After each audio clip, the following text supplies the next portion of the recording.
This is DG Vision Network. Professor Adeshina Oshodia, the President, Nigerian Computer Society, welcome to this conversation. Recently, the Nigerian Computer Society held its first Artificial Intelligence Summit in Lafia, Nasarawa State. What was the purpose of this and how did the summit achieve its objective? When we develop proposal, and as part of our proposal for developing capabilities in emerging technologies, we thought of looking in the direction of AI and robotics. And of course, one of the ways is also to showcase the capability of our people and also start building the interest in the mind of our IT professionals. And so we came up with AI Summit. That AI Summit had about 7 components: workshop, demonstrations, discussion forum, challenge, AI challenge, and so on and so forth. And let me tell you that the first state that we sent the proposal to, because we were planning to have it in Lagos State, we sent it to Lagos State government. That we would love to start, because it was going to be the maiden edition. That it's good to start that kind of thing from Lagos State.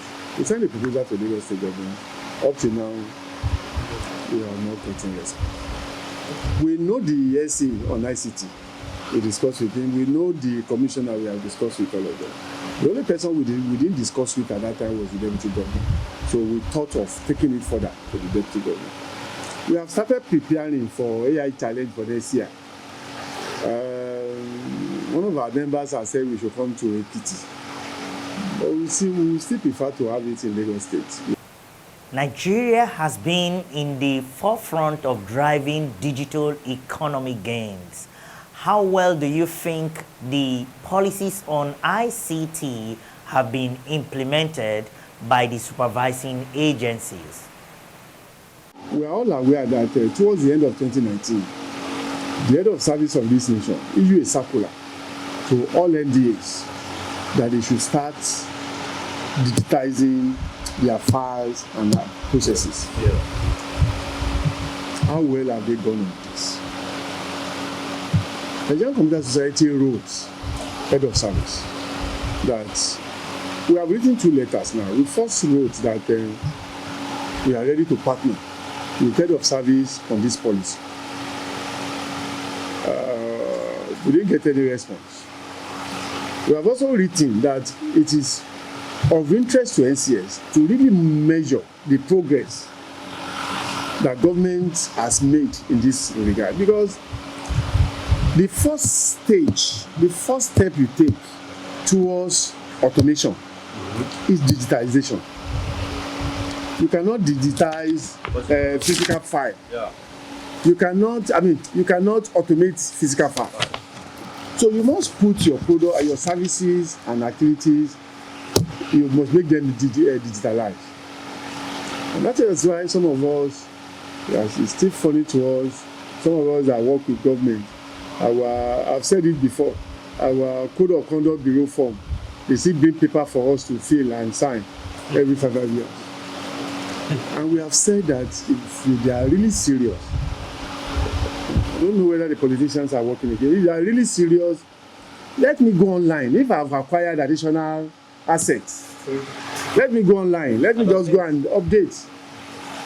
Even the president from his office can view the assets owned by his appointees and so on and so forth.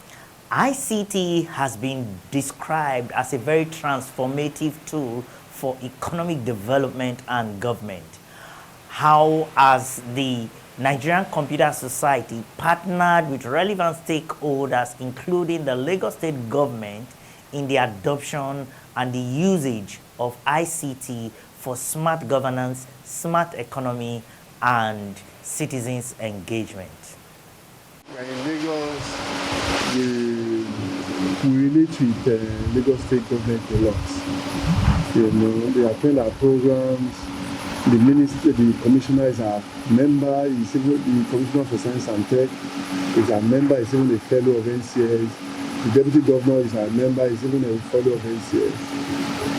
But the truth is that we have not been able to get the kind of relationship I expected in Lagos State, with Lagos State in terms of collaboration. We have not really been able to get it. And recently we wrote to Deputy Governor that we wanted to come and pay him a courtesy visit. And of course, the time we suggested to him, it was not convenient for him. And he said they will be looking forward to receiving us at another date.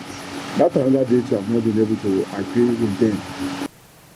Recently, the Nigerian Electoral Act was signed into law by President Muhammadu Buhari, which brings into being the adoption of ICTs and technologies in the process. From the perspective of NCS, what's your thought on this, and what's the NCS doing to ensure that the process delivers better dividends for Nigerians? We have been telling INEC that, well, there are monitors for all kind of peace monitor, international monitors, and so on and so forth for the election. But it's also good to really, from time to time, review the adoption of technology in our electoral process. Sometimes last year or early last year, we discovered that INEC invited some organizations when they were thinking of engaging those organizations, when they are thinking of coming up with e-voting system.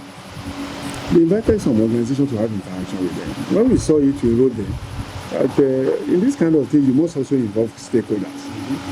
INEC cannot sell itself. Stakeholders will sell them. And stakeholders will also guide them when they are not doing the right thing.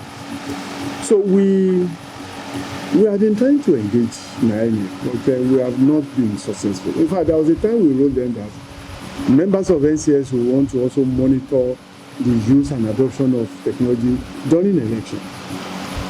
That one, we are not even going to collect money. We are not interested in their money.